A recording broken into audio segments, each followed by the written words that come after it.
All right, we're going to bring you some more international news shortly, but let's firstly take you back to Gaza and the Al-Shifa hospital, where a health ministry spokesperson is speaking. 28 members, Abu Ubaid household, the entire 28 family killed. Abu Alewa household, 28 family member killed. Abdullah family household, 29 family members killed. This is the daily habit. We give these pieces of information to remind the Zionist enemy that their bloods will continue to haunt them till the end of time. This is the bloods of the victims of the Israeli Holocaust that has taken the lives of 11,700. The total number of deaths, almost 9,500 Palestinians killed, including 3,900 children, 2,509 women. The total number of injuries, 24,158. These are the massive numbers. These numbers mean each and every 10 minutes, one child is killed. Each 10 minutes means 2 injuries among the children. Since the beginning of this belligerence, the human losses in this belligerence were not restricted to a particular group. 150 from the medical personnel were killed, 46 journalists, 18 rescue and civil defense team members. The health sector was suffered and directed several blows. 16 hospitals are totally out of operation. 32 medical care centers also are out of service. 27 ambulances were destroyed. 150 medical facilities suffered various damages as a result of the airstrikes or shelling by the Israeli occupation forces. The Israeli occupation forces also targeted and destroyed 3 university premises, 3 Palestinian university premises.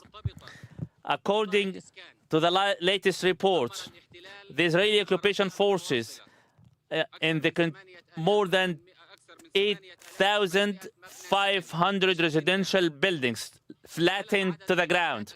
The total number of residential units damaged and destroyed by the Israeli occupation forces, 220,000 units. The total number of residential units totally destroyed and unfit for housing, 40,000 units. The total number of government buildings totally destroyed are 88 government premises. Dozens of service and utility buildings were also damaged, including 220 school buildings damaged by the airstrikes and shelling on their surrounding area. 60 schools are out of service as a result of direct assault or the damage suffered. Speaking of the places of worship, 55 mosques were destroyed. 112 others suffered partial damage. 3 churches, 5 buildings of Al-Zakat or the Ministry of Endowment and Religious Affairs. Speaking of the main headlines of this Nazi Holocaust on its 29th day, we must address the following issues. 1,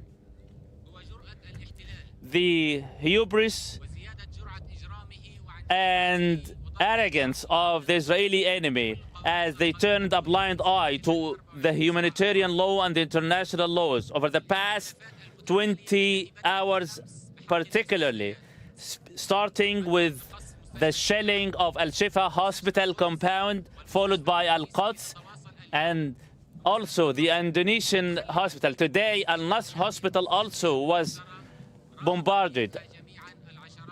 Dozens were killed and hundreds were wounded as a result.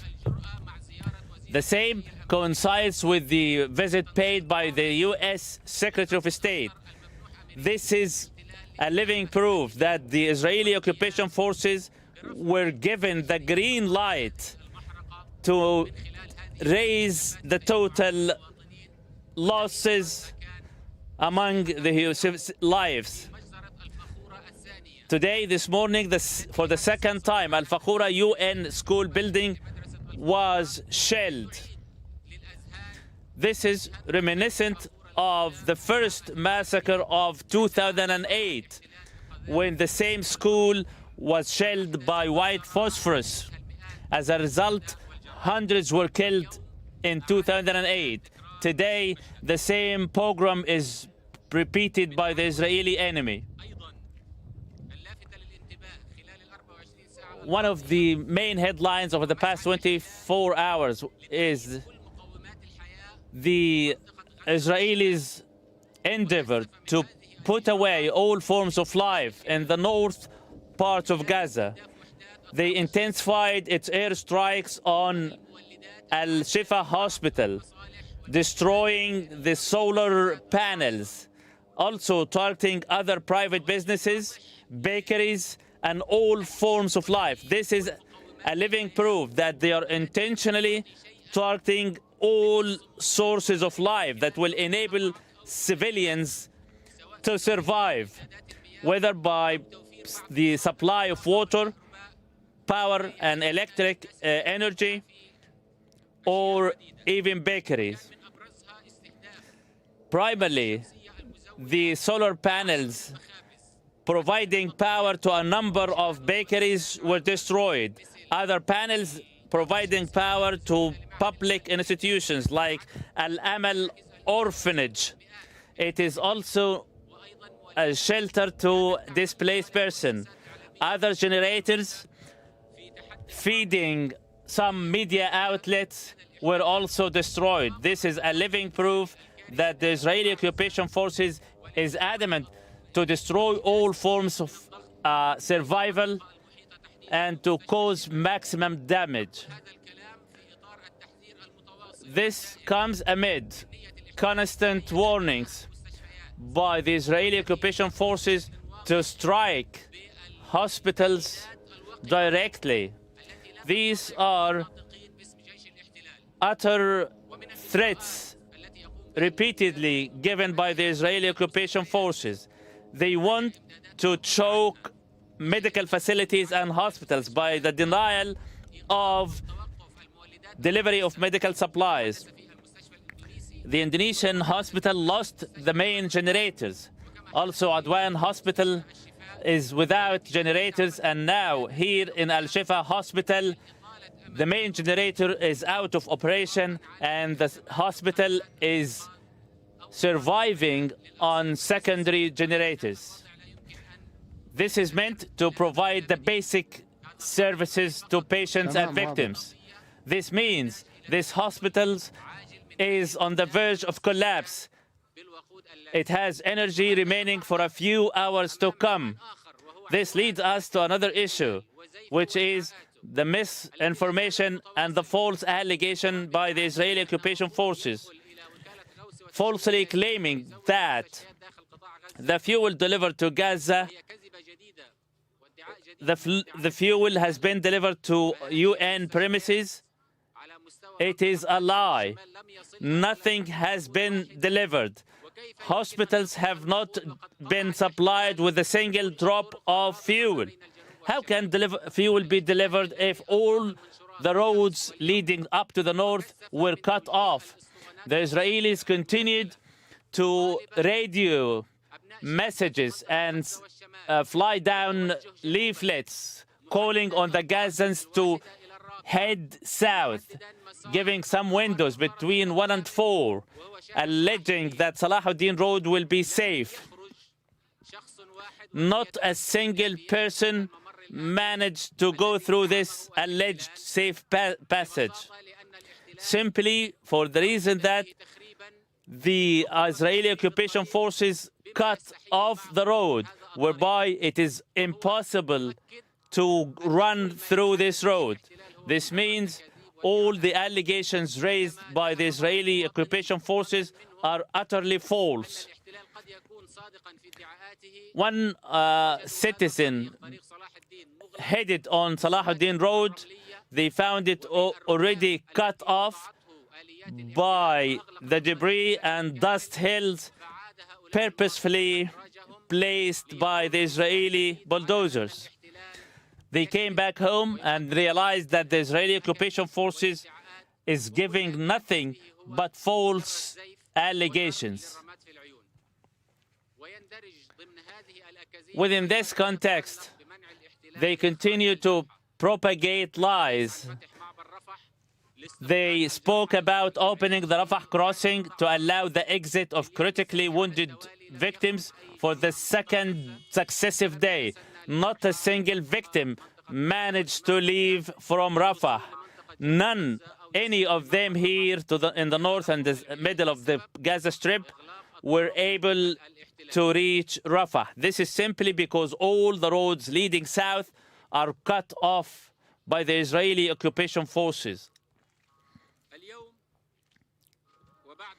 Today, as we were disappointed from repeated communication, calls, SOS messages, outcries to the international community or the so-called free world and the UN organizations, international and humanitarian agencies.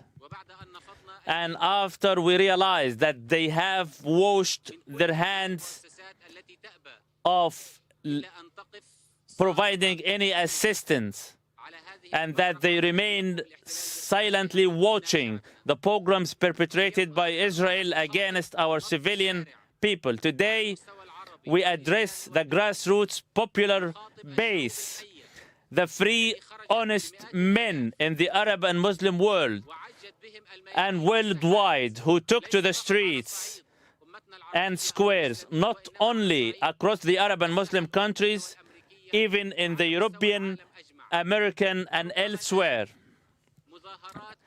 As we speak, hundreds of thousands are demonstrating and protesting within the United States, condemning the Israeli occupation forces' crimes and the U.S. support to them. Therefore, we're addressing the public, namely the popular unions, professional syndicates, workers' groups, namely unions and syndicates operating in oil and marine, air and land transportation. We call on them to practically act for a general support strike. If they go on a general strike, all those countries supporting the Israeli occupation forces will feel the brunt.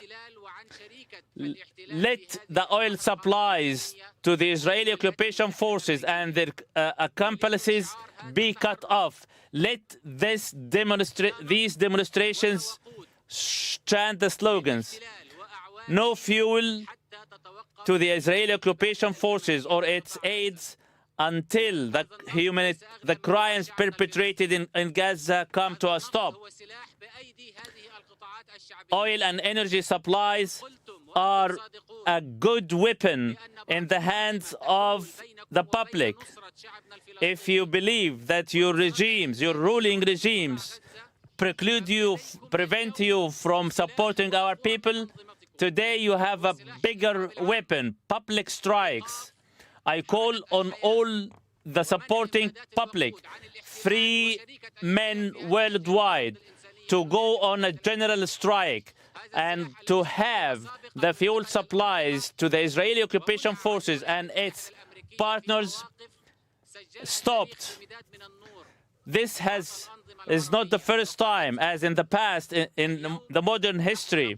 Fuel was cut and this was bearing fruit. We call on the Arab and Muslim peoples, especially those with the highest reserves of oil and energy supplies. They can stop the supply of energy to the Israeli occupation forces and the United States.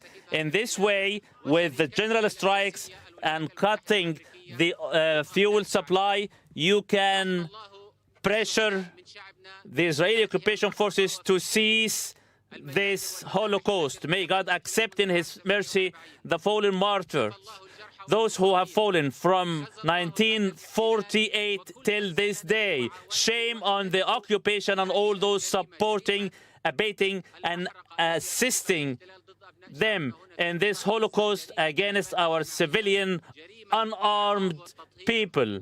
This genocidal war against our people. And thank you. If you've just joined us, you're watching Al Jazeera, and we have been listening to a